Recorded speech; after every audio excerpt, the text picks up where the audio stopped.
Hello, I'm Dr. Jane McCartney. I'm a psychologist working in the UK, and this is another episode of The Psychology of Crime.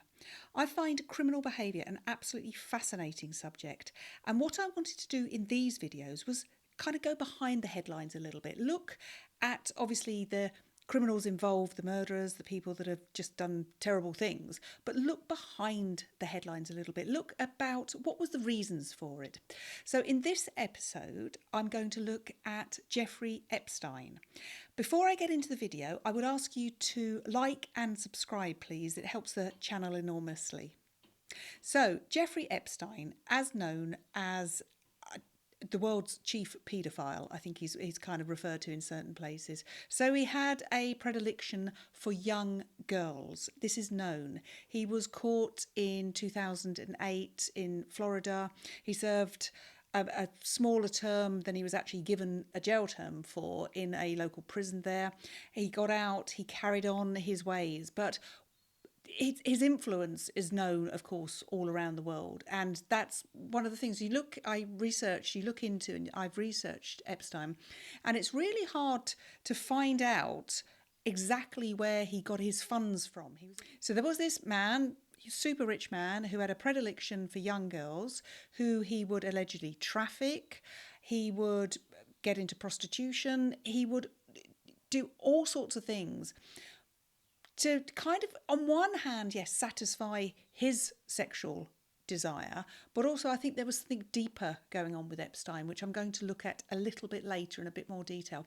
But at the moment, let's kind of go right back to where he came from, where he started from, because obviously we are the sum of our parts. So let's have a think about Epstein. He was born 1953 in an area of New York, Coney Island, I believe, or very near to Coney Island. Again, it's a little bit sketchy exactly to where he was born, but essentially it was a very middle-class Jewish area. And he would go to a local school that apparently was fairly populated by, I've read one report that said it was 90% Italian, the children of Italian immigrants, and it was 10% the children of Jewish immigrants. And the two just didn't seem to really mix very well, and there was reports of anti-Semitism that would go on there. So I think that's an interesting strand to his backstory that, again, I'll look at a little bit later, because I think all these things become the motivating factors to be the person that he ended up being. So he was a very, very bright child. He was the oldest of two brothers. His mother and father were either Jewish immigrants themselves from Europe, or they were certainly the children of Jewish immigrants. He was born only 8 years after the Second World War ended, the Holocaust ended. So it would be completely unsurprising to find out that he was related quite closely to some people that perished in the Holocaust. And I think, again, this is another strand to his personality. Hundreds of thousands of people around the world that don't turn out like him, of course, but it's often with people like the Epsteins of this world, it's that kind of combination that come together. So very bright child. He apparently missed 2 years of school, and he managed to leave school, graduate at 16 as opposed to 18. And he soon went into, I believe it was, he kind of went to college, and then he went into teaching. He made connections. And I think this is the important thing with him. He was actually finding people in his life, parents of the children that he was teaching apparently, who could be useful for him. And this is where it starts. His ability to use his intelligence and his wherewithal to be able to make things work for him. And I think that's what we have to think about with Epstein. So if we go back a little bit and just think about his family. So middle-class Jewish people, nothing spectacular about them, pretty hard-working from what I've read. And maybe that's part of it that he didn't want to be. He didn't want to see he would see people in the Jewish community perhaps struggling with, again, very close to the end of the Holocaust, the Second World War, and the trauma that would have come with that and the stories that would have come with that. Maybe that was another motivating factor for him to get as far away from that as possible. And money was going to be the key for him. So he worked really hard at making money. So he kind of went through his life making connections, making money. But I think the important thing is that he worked out from an early age that he could manipulate people. He could potentially blackmail people. There's stories about his huge, great big, multi-million-dollar mansion in Manhattan that was fitted with so many different cameras.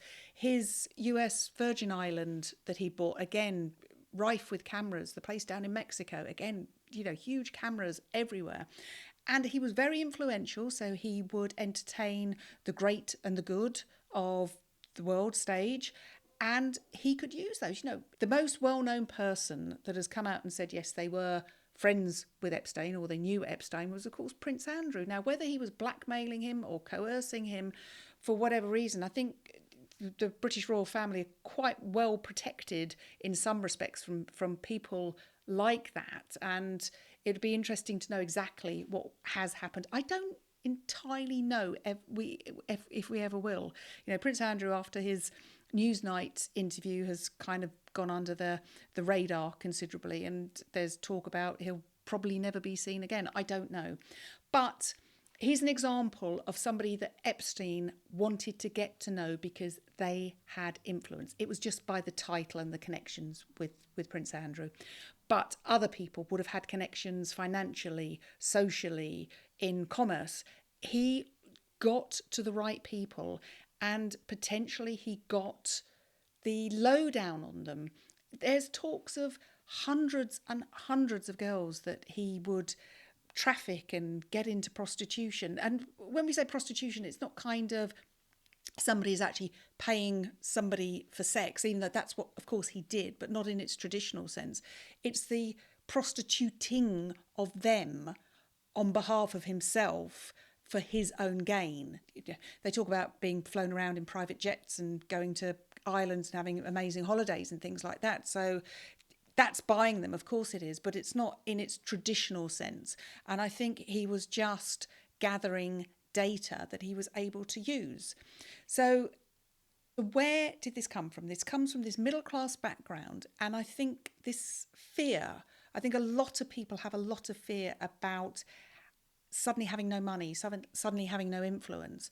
And I think fear was a motivating factor for him, and having it all taken away from him, which he would have known from stories about his own family and just history itself, that you could have had the most amount of money in the world in Nazi Germany, say, for instance, or Austria, and it would have been taken away from you because of the dreadful happenings of the Nazi regime.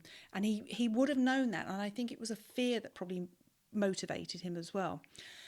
So what made him attracted to young children? Now that's the thing, and it was a known thing apparently amongst his circle that Jeffrey liked young girls. If we think about paedophiles, where does it come from? Now, the neurological science will suggest that a paedophile, it's part of the brain, it's part of how they're made. And, we're wired all slightly differently from each other. I may be left-handed, but somebody else is wired right-handed. I may like sweet things. Somebody else might like salty things. I may be somebody that likes to get up in the morning. I'm a lark, but there might be somebody else that is an owl. They don't like the early mornings. We're all just slightly wired differently. And it's the same when it comes to sexual preference as well. There's a sort of like neurological wiring that goes on. But what happens is generally, if somebody has a fancy for young children, generally society and the norms of society, if you like, will get in there first and, quell it, will stop it, so they don't actually ever act on those. They may have those feelings and those desires all their lives, but they don't act on them because they know it's an illegal act. They know it's against society. And there is research to say that, up until the age of, 5 or 6, developmentally. And the research would suggest that as the child grows and they start developing a relationship, and they might actually say that I quite like the feelings I have when I'm around you and I like the look of you. And that's kind of okay when you're on parity age-wise. But what happens, the suggestion is with paedophiles is that they as they get older, they get into their teens, say, for instance, what happens is they still have these feelings of attraction towards the opposite sex, maybe even the same sex, but they're still looking at it through the prism of being a 6-year-old. So they're still looking at the younger children that they like the look of and they find attractive, as opposed to their peer levels. Now, it begs the question, why? So why would he go for teenage girls? It could be argued that perhaps his fancy was for younger children, but even in the society that he mixed with, that would be too far. But these kind of young teenagers and through teenage years that he would be able to manipulate. Most of them, if not all of them, wouldn't have had any sexual experiences whatsoever. And paedophiles like to be the first person that this person is having a sexual experience with. They were also they were children. So they, as children mostly are, they're very want to take instruction from people and they respect what adults perhaps may have to say to them. So you tend to do what you're told. Add to that the money that he was throwing at them as well, the money that he'd put on the side of his bathroom when he'd had an encounter with one of them. That it kind of buys the influence as well. The other thing, of course, these girls would have come with no baggage, no hang-ups, no exes or very few exes, no children of their own. They wouldn't have had baggage. There would be a clarity and a purity to them, which is what appeals to a paedophile. I think essentially the thing about Epstein is that I think he came from this kind of fearful background because he would have heard what had gone on in close members of his family. So I think that was a motivator. I think the need to influence and control was a motivator. And then put on top of that his sexual desires, I think that was a motivator as well. And then just put all of these things together and he became what he did, which was a hugely dangerous, manipulative and couldn't care less type of man. And they're the worst type of criminals. Obviously, it goes without saying that he would be unempathetic and, have shallow regard for other people. So, yeah, of course, he goes on the narcissist checklist. But he kind of, with the money behind him and the influence behind him, it cannot be underestimated how hugely important that was to him and how that influenced him and allowed him to get away with what he did for such a long time.